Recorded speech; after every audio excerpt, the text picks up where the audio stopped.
దేవాలయాలన్నీ అపవిత్రం చేశారు. ఏకంగా తిరుమల లడ్డునే కల్తీ చేశారు.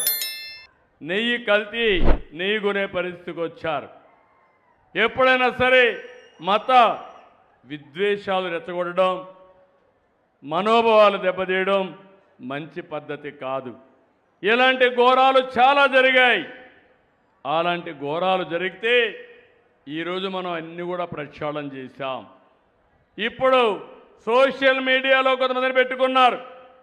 నిన్నెవరో నేను చూశాను, ఎప్పుడు నాకు ఇలాంటి వాళ్ళతో ఎప్పుడు చూడలేదు. నేను ఒకటే చెప్తున్నా, ఎక్కడైనా సరే మారుమూల ప్రాంతంలో సరే రౌడీ అనేవాడు ఉంటే మా ఆడబిడ్డల జోలుకొస్తే అదే చివరి రోజుగా ఉండాలి. అలాంటిది ఒక రాజకీయ పార్టీ,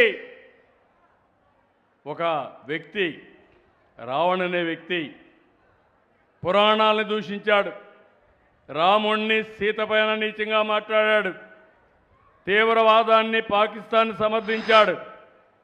అలాంటి వాళ్ళకు అండగా ఆర్థిక సహాయం ఈ గొడ్డలి పార్టీ చేసే పరిస్థితి వచ్చింది.